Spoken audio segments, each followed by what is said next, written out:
Hello and welcome to the latest Santander Breakthrough events in partnership with Smarta.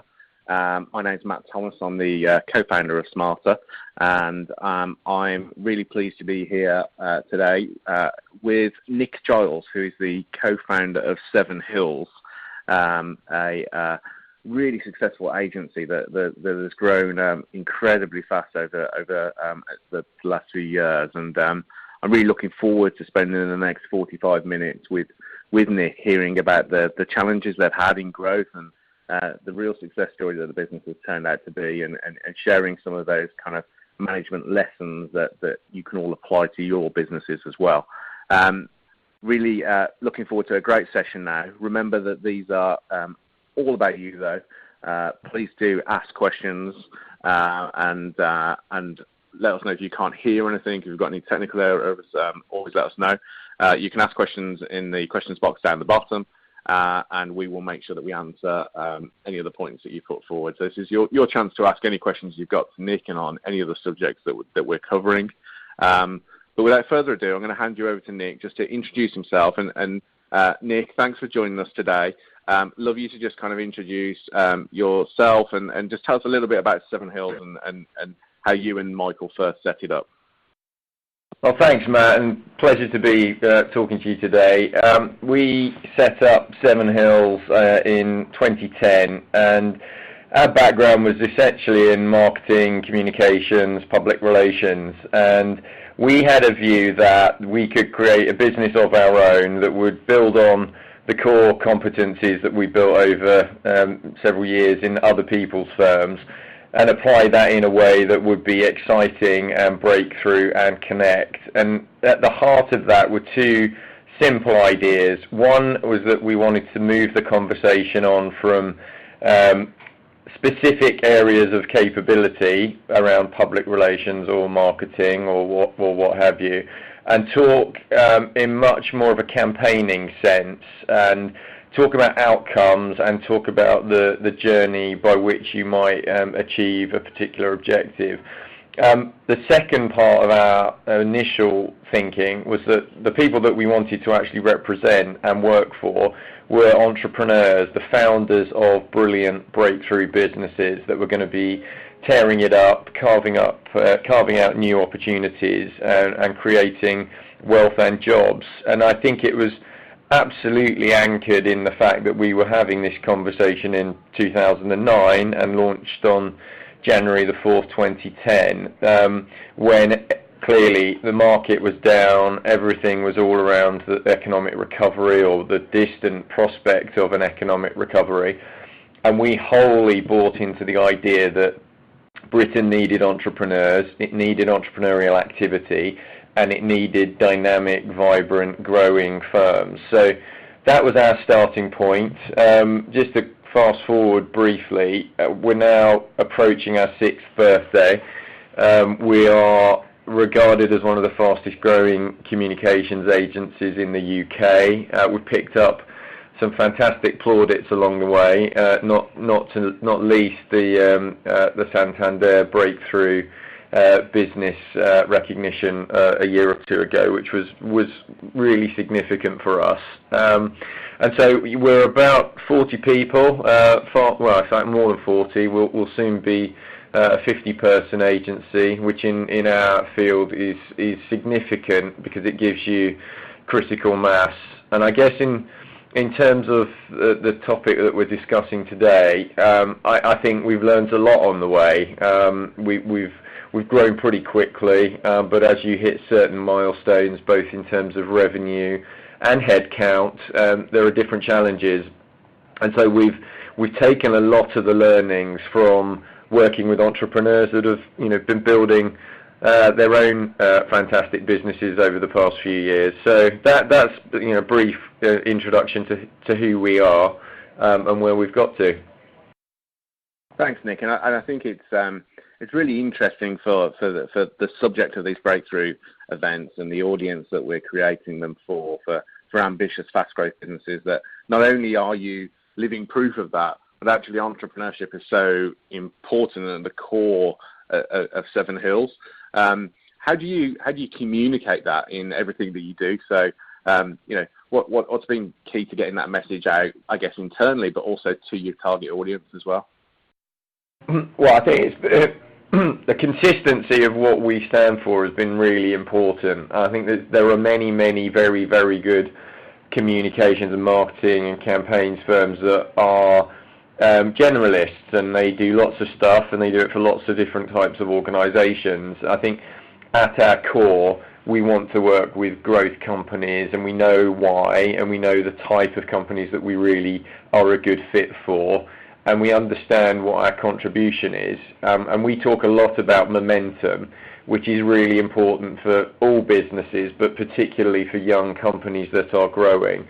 And in terms of our own pitch to the market, I think there was a clarity. I think it meant that we knew what we were going to do. It meant that we knew who we wanted to approach, and it meant that we could actually go about things in a way that was distinct and different from everyone else that we were technically competing with. So, yeah, early on, very, very early on, we thought, well, if we represent entrepreneurs, then why don't we create the UK's first national festival for entrepreneurship, which we actually did in our 9th month of being in business. We launched MADE, the Entrepreneur Festival, up in Sheffield, which in itself was a bit of a bold bet, and we ran that for 3 years in collaboration with Sheffield City Council, and our bet was that we could convene an amazing group of people, bring together high-profile entrepreneurs, policymakers, high-profile people from public life, and a whole range of people that might be keen to hear from them, from further education students through to small business owners and those running larger concerns. By the time we did the 3rd event in 2012, we had around about 3,500, 4,000 people participating, everybody from the Duke of York to the Secretary of State, an absolutely knockout group of super high-profile founders.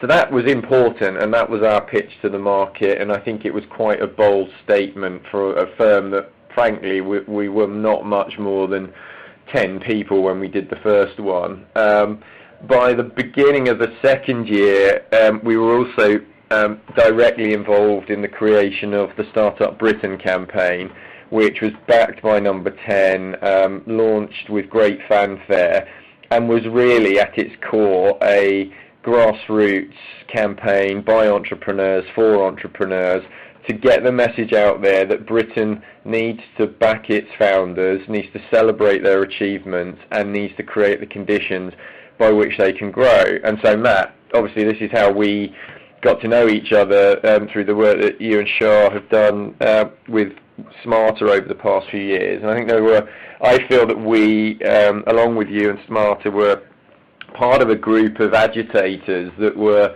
recognising the massive contribution that small business makes to the UK. And we've done a lot of work to campaign and champion and help create those conditions. But in terms of how we take it to market, I'd say MADE and Startup Britain were fantastic initiatives to help us gain traction, establish ourselves as a force in the land. But it also meant that we had the calling card, or the reason to ask people to do things. And many of our early assignments came from people that we invited to speak at events. And that meant that we were into a conversation about, what their challenges were, what they might get from working with us, and it was incredibly effective new business pipeline. So just to elaborate, we work with a core group of fast growth young companies, everything from the likes of Ella's Kitchen, led by Paul Lindley, the baby food brand that will turn 10 years old next year, number 1 baby food brand in the UK, sold in 30 plus countries. We work with Lord Billamoria of Cobra Beer fame. We are working a lot on the tech and digital side. So this year we've been lucky enough to start working with one of the real kind of flagship firms in the emerging fintech space, Market Invoice, and fintech is an important growth area for us. And around the core young growing companies, we work with a lot of bigger organisations that have a shared view of the world and want to stimulate the conditions for small business to thrive. So that's everything from legal and accounting and advisory businesses through to government-backed initiatives such as Tech City UK and the British Business Bank. So it's quite a broad sweep of assignments, but at the core we are about growth, future industries, new businesses, new thinking, and things that are going to move the needle forward. I love that the phrase you used of a bold bet, and I'd love to explore that. You know, there was a big undertaking of you guys to launch Made within the first 9 months of the business. But when you started out, was it really important for Michael and yourself to be that ambitious? You know, did you plan to grow as quickly as you've grown? Was that always on the cards?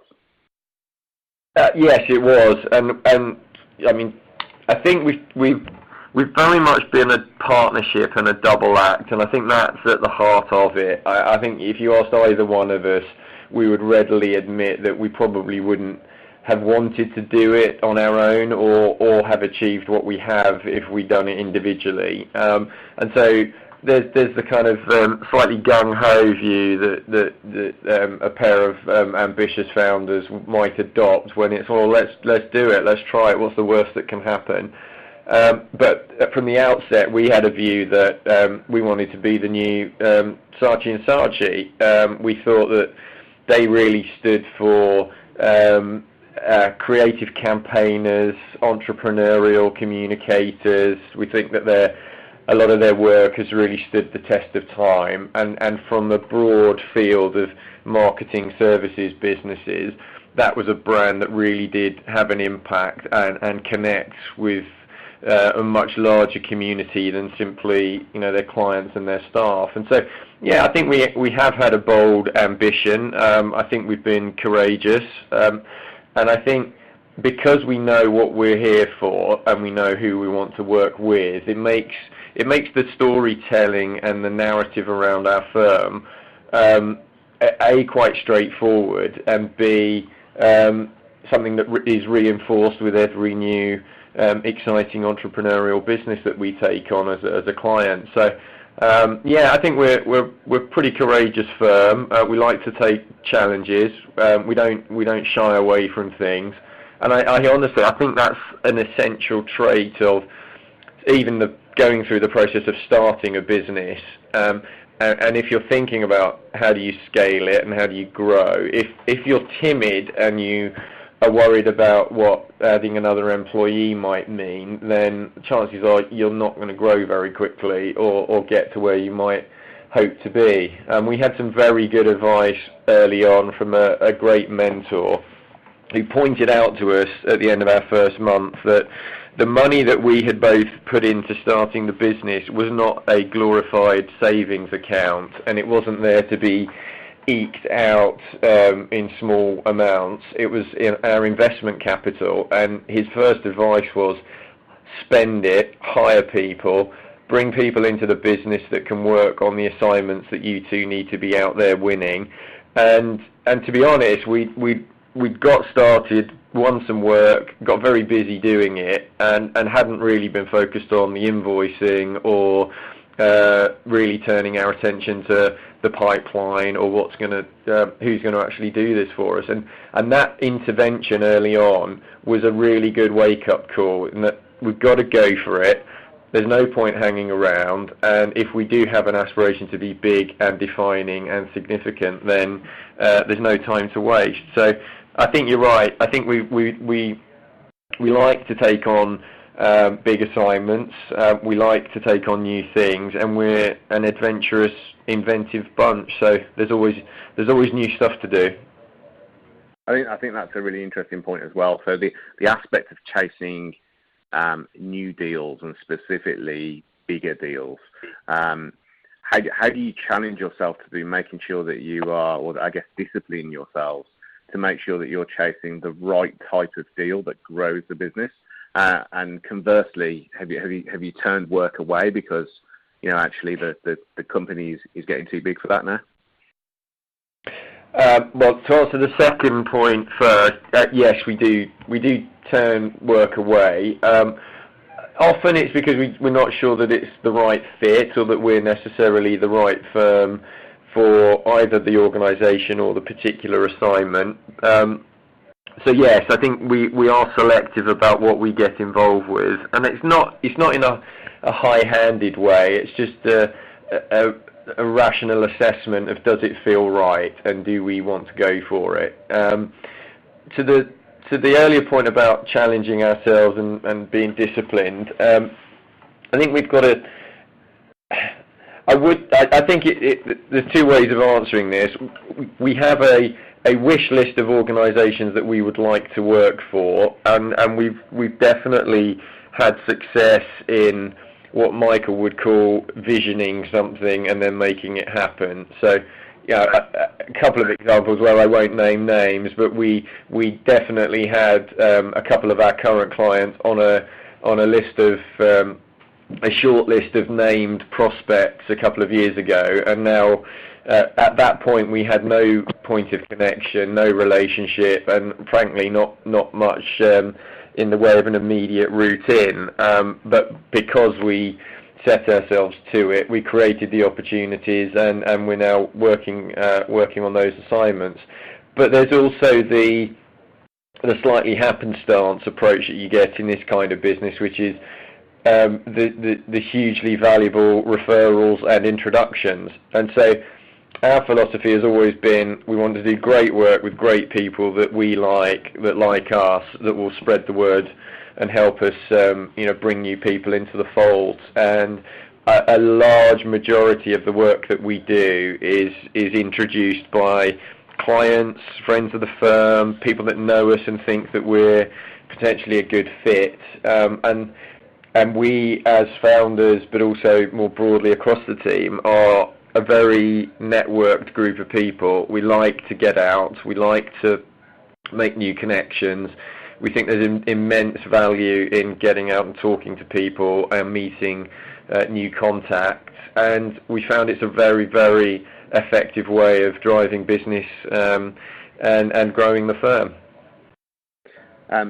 I think that's a brilliant strategy to deploy, and whilst I know there are two of you as co-founders, I also see that you're both out and about at every possible opportunity, exploring all of those new business links that can be there, and just the entrepreneurial climate in general.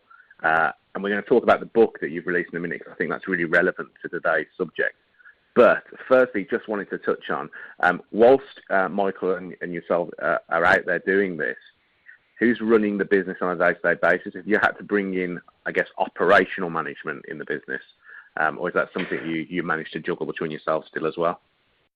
Well, I mean, it's a good time to talk about this specific point, because we've actually been working this summer on addressing that. I think up until the spring of this year, Michael and I were pretty much across everything, from the external face of the firm, running operations, running most of the client relationships. But we've really invested at two levels, really, both at the senior end of the firm, but also ensuring we've got the next generation of really bright, young talent coming into the organisation. So specifically, in the last couple of months, we've appointed a managing director who is tasked with the operational performance of the organisation and running the team. We brought in other director level people to lead on assignments or lead on specific functions within the firm around our service offering. And we've been busily recruiting throughout to make sure that we've got high quality, experienced consultants working across all of our assignments. So yes, as we've got bigger and as we've approached a 40-person firm, I think it became very clear to Michael and I that actually we needed different skills, different competencies to ensure that we continue to grow, but also help us in doing what we need to do and what we want to do. So I think that's been a hugely positive step, and I feel that as we come to the end of our 6th year, that we're in the best shape we've ever been, and we're looking forward to next year with a high degree of optimism and enthusiasm, because I feel that we've got the structure right and we've got the strength in depth at the top end, which means that we can take more work on, we can take on bigger and more challenging assignments, and that we've got people that actually can make sure the home fires are burning if we are out and out networking and making new connections. So I think the balance feels much more like a grown-up business, I think. Michael and I both talked this year in terms of a real sense that initial start-up period has come to an end, and that we're now a mid-size firm in our own right, and with that brings different operational challenges. But I think we are in very good shape as we head into next year. And any concerns that you had about making that change? Because it's a huge pivotal point, right, in a company's journey, where you bring in somebody else who in a management director role will be running the business day to day, and I guess there are some operational challenges to manage there, but also some staffing and HR issues, and I guess about maintaining the company ethos that has come from the founders. Has there been a period of adaptation for that? Well, I think, yes, you're right, there is. It's been hugely aided by the fact that the person we hired is someone that we've known for a long time, and someone that we trust, and we know that there is a very, very good fit, both temperamentally but also culturally. So I think if we had to go and hire someone that neither of us had prior experience of working with, I could anticipate that it would have been a much harder adjustment. But in actual fact, because of the prior experience, it's been fantastically smooth. But you're right to point to the people and the culture and the ethos, because that's something that needs work, and it's something that is hugely important to get right from the outset. And there are challenges along the way as new people join. There are new expectations of what you stand for and what you will deliver, and I think that's been really at front of our mind, is how do we maintain the ethos, how do we make sure everyone here knows what we're about and what we stand for, and that runs through Seven Hills like the words through a stick of rock. Absolutely. Nick, tell us a little bit about the book, because I'd love you to just introduce the book and tell everyone about it, but I think the reason will become clear on the nature of what you've covered and some of the businesses that you spoke to glean their experiences of growth as well. I'd love you to share some of those examples with us. Well, yes. So our book is called Mission: How the Best in Business Break Through. It's published by Penguin, and it has been out since the beginning of July. And the book is really about the amazing businesses that we've observed, both in the UK and the US predominantly, that are, how would I say? I'd say disproportionately successful. They're outpacing the market. They're connecting in a way that is quite exceptional. And they are, I would categorize as the businesses that we find remarkable, those firms that are noteworthy, the firms that get written about, the firms that people want to talk about. And effectively, we've spoken to everybody from the founder or one of the co-founders of AirBnB, Joe Gebbia, brilliant San Francisco entrepreneur, through to the likes of John Mackey, the billionaire founder and CEO of WholeFoods, who launched Whole Foods back in 1980. So we've had an amazing 18 months or so speaking to 30, 40 founders and CEOs of fantastic firms. And in the UK, some of the businesses I mentioned earlier feature.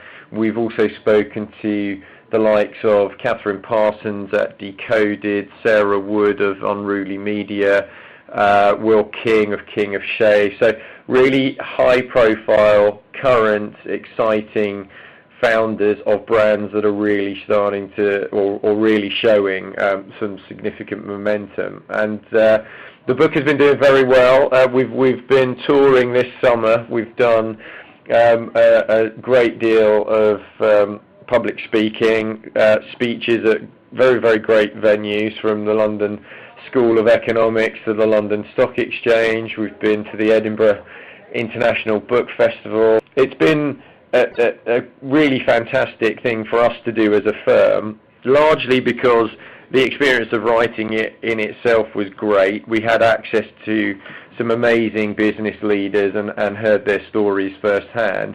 But the process of actually taking the book to market has been really brilliant, and created a whole new conversation for us that is much more centered around the purpose and the vision and the mission that underpins these brilliant companies. And so a lot of our work is increasingly on this. What do those companies stand for? Why do they exist? What is it they are seeking to do? And how are they driving every part of their organization to achieve that goal? And I don't simply mean a financial measure. Often the people that we're dealing with or speaking to or reporting in the book actually have a greater cause or a societal issue that they're trying to address, whether it's Paul Lindley and Ella's Kitchen seeking to tackle the issue of obesity and diet-related disease, or it's someone like Catherine Parsons who is looking at the challenge of a very, very fast-changing work environment where coding and technology skills are increasingly important, and how do we change the environment that we're all operating in so that we are all much more involved and capable and not left behind. So I think at the core of so many of these businesses that are often seen to be the outliers and the fast growth firms is because they're very, very clear on what their mission and their purpose is. They're very, very effective campaigners, and they get out there, they communicate, they tell their story, they do it with real vim and vigor and a whole sense of optimism. And the output that we think that gives you is the momentum that I mentioned earlier. And you just look around, you read the papers, you look at the news reports, you tend to see the businesses that are really on the front foot, that are charging forward, that are on the Today programme or talking to the BBC, because they've got an energy and a point of view and a perspective, and it's grounded in the fact that they're building businesses that are really seeking to do something important. And we're hugely motivated by that community of people. They're exactly the kind of organisations that we work with and aspire to work with. And it was an absolute pleasure writing the book, and we've had a lot of really enthusiastic feedback from businesses of all shapes and sizes who are motivated by this idea that there's more to business than simply existing and making a profit. If you have a greater vision about what you are there to achieve, then that is what powers the whole organisation along. For sure. I'd love to hear, I guess, if there are any kind of shared traits of those leaders. And we were talking today about kind of next level management and that planning for growth. Are there any other kind of shared traits that you noticed in the leaders about what they get right to execute those visions? Well, actually, we pull out about 7 character traits in the book. And I think one that I think really comes through clearly in the people that we spoke to and the people that we work with is a real sense of determination, that they know what they're going to do. They're not going to take no for an answer. They may iterate and they may evolve along the way, but they're pretty clear about what they're what they're going to achieve. And the other thing is the point I've made earlier about the optimism. These are, you know, bright, enthusiastic, sunny people on the whole, and they're not the rapacious capitalists that is often the caricature of what business people are that plays out in the media. These are great people, and they want to build fantastic businesses, run great teams, deliver great products and services. And I think at the heart of that is an optimistic view of what business can do, what business is here to deliver, and what they, as founders and leaders, can do to affect a really positive change. So, yeah, the determination and the optimism, I think, are really important. Excellent. Guys, I just want to take this opportunity to say we've got about 15 minutes left now, so if you'd like to get your questions in, Nick will take your questions on anything from any of the people that you interviewed in the book, or to Seven Hills, any of the experiences he's had growing the business. So please do put your questions in the question box down the bottom, and we will make sure that we answer them. Nick, you've done, am I correct in saying that you've done a fair bit of overseas work now? So I know that not all of your work is coming from the UK. Was that a conscious decision, or was it work that came to you? A bit of both. I think we always had international aspirations. It's an interesting point, that, because at one point, well, in fact, it's an ongoing conversation that we have about whether it makes sense for us to actually set up overseas. We've instinctively had an interest in the US. I've done a lot of work with Hong Kong, and so we've often flirted with the idea that maybe it might be time for, you know, Seven Hills New York, Seven Hills Hong Kong. We've decided not to do that for the specific reason that, or not to do it yet, for the specific reason that we are very, very entrenched in the UK in a positive way. We love London and the rest of the UK, and we do lots of work with the likes of Liverpool and Sheffield. And so we actually think our strength and our value is in what we know here, the connections we have here, the insights that we have about the people and the organisations here. And that, for us, is a massive opportunity, and obviously London's a pretty great place to be building a business right now. But the international work has been hugely important to us. We've travelled all over the place. We've actually seconded members of our team out to work on with clients in California. We had one of our guys out with a client for 9 months on site in Silicon Valley. As I mentioned, I've done a lot in Hong Kong, and we've run big events and big media campaigns all over the place. And so I think we consider ourselves a UK firm with a very international outlook.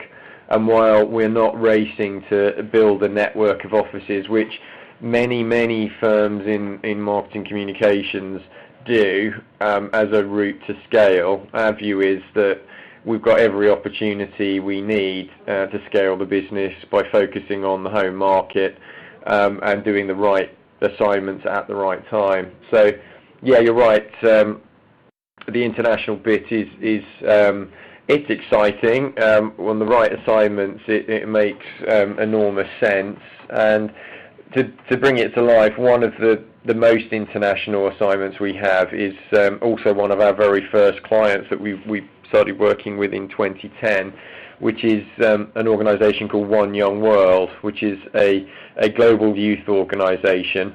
And right from the beginning, we've been involved with leading the global media campaign. And One Young World hosts a summit every year for 1,300 brilliant young leaders. An amazing cast of counsellors that has included Kofi Annan, Desmond Tutu, Bob Geldof, Ariana Huffington. And those summits have travelled the world. So later this year we will be in Bangkok. Last year it was Dublin. The year before that it was Johannesburg.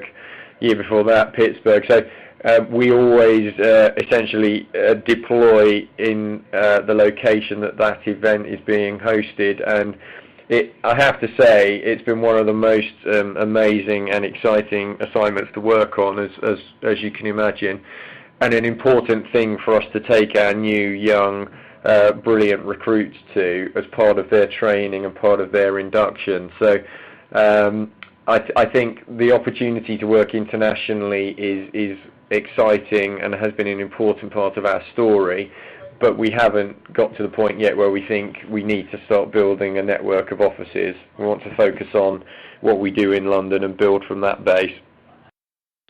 I think that's an interesting thought process, isn't it? And it contrasts very slightly with the angle of optimism and always looking to grow, and of course that growth can't be done blindly. So do Michael and yourself have a criteria that you apply, and you know, what are you always looking? What are you always sanity checking, I guess, to make sure that you're not betting the farm in the sake of growth? I'd say that, well, that's a good question, and I'd say yes, that is exactly what we do. I think we're constantly reviewing. I think we have a short-term view of what we're trying to do over a matter of months, and then a longer-term view of where we think we want to be in a matter of years. I think having a shared view on that is hugely important, because it means that we don't make stupid decisions, or touch wood, we haven't made any stupid decisions yet. Inevitably there are things that go blindingly well and some things that are potential setbacks, but on the whole things have been incredibly positive for us. But we don't want to rush into things that we think could actually not be the smart move, or bring unnecessary jeopardy into the situation. So I think we discuss everything. I think it's a consultative process. I think if we were individually running things, then obviously you've got to make a punt and make a decision. But I think the very fact that we are a pair, and we do have a brilliant team around us, and we can think things through, means that to date everything that we've done has had a good, sound strategy, and has been delivered well. Cool. Right, we've got a couple of questions.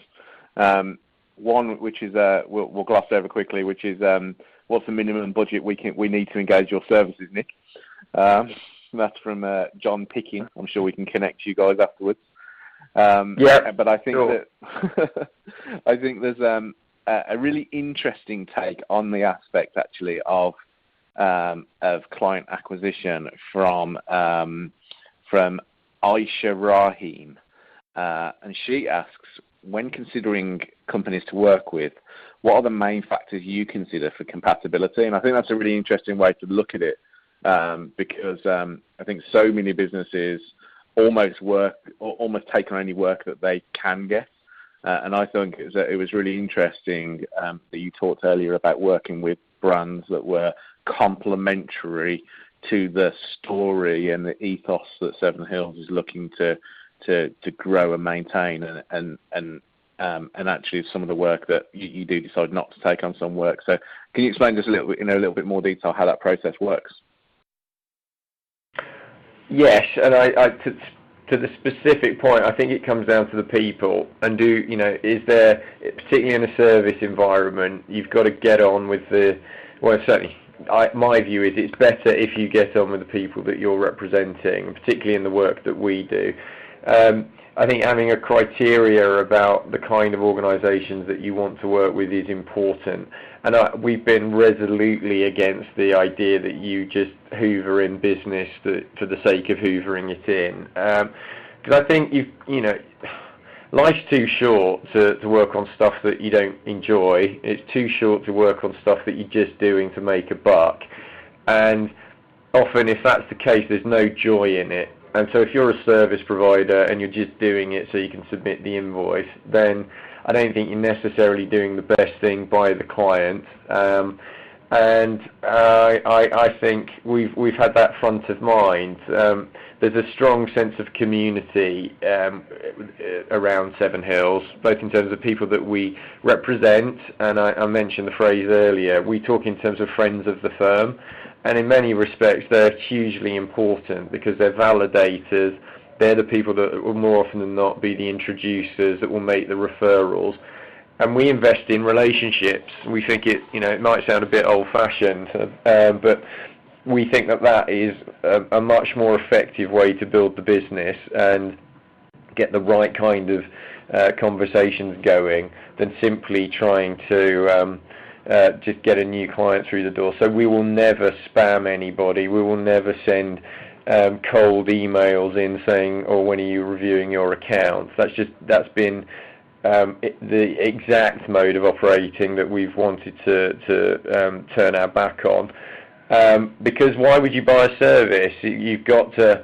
There's got to be a reason to do it. You've got to have a sense that the people you're potentially engaging are going to be good representatives of your business. And I think we found that's been a process of conversation, getting to know people, building rapport, and finding common ground. And so I'm not sure that's necessarily answered the question, but it's certainly been the way that we've viewed client acquisition and the process of building the business. No, I think that's great, Nick, and I think it kind of it half answers the next question we've got from Rana Da Costa, who from Beads Law Limited, who asked actually what's been the best ROI for marketing in attracting quality clients, and actually, you guys don't do actual marketing per se, do you? So I think the thing that really helped establish our business was the simple fact that we like convening people. And MAID was a great example early on, and it was quite an ambitious undertaking, as we've covered. But the driving motivation was we wanted to bring that community together, and we wanted to ensure that we were at the heart of it. And that has continued. So we go out and we go to other people's things, but we also invest the time and effort to create great formats that bring our community together. So whether it is something specific about an emerging industry that we want to be in, such as fintech, we decided that we would host a fintech event in January this year, which we called Fintech 2015. We did it at Level 39 in Canary Wharf, the fintech accelerator that's been tearing it up over the last couple of years, and we had an absolutely stellar cast of fintech CEOs as our speakers. The net result of that was that we had standing room only, and not far off 300 people in the room for that event. But we had an immediate dialogue with the people that we invited to speak, and I'm thrilled to say that of that group, I think at least 3 of them have become clients, and 1 of them has joined our advisory board. So not every business is in the same field and can do it, but I think that creating the opportunities to meet new people and start new conversations has been the most brilliant ROI from our point of view, because it's not necessarily cost us lots of money, it's cost us time and effort and some applied creativity, but the yield has been off the scale. So I would always say, think about how you can start the conversation in a way that isn't a spammy email or a cold call, and the easiest way to say no. Sure. We have a question that's been emailed in from a Tim Sack. He asks, what are your challenges in taking the business to the next level now? So as leaders, what do you think your biggest challenges are in taking Seven Hills to, I guess, the next step? I think it's simply managing growth. I think from a business development point of view, things are the brand is growing, profile is growing, the level of interest is growing. So from that side, everything's everything's good, and obviously the book helps no end.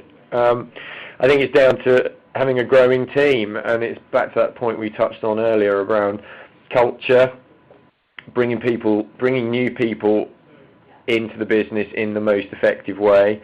I've mentioned that we've been busily recruiting very, very bright graduates and super talented youngsters into the firm. A top priority for us is making sure that they are, I hate the phrase, but onboarded well, that their induction is effective, that they're made to feel welcome and useful and challenged early on, because our view is that there's enormous upside and enormous value in having really talented young people that are motivated and determined to do well for you. And I mean, we're in the field of marketing and comms, and so a great book that's alongside Mission, another great book that's worth reading is Confessions of an Advertising Man, written by David Ogilvy, the founder of the global agency Ogilvy and Mather. And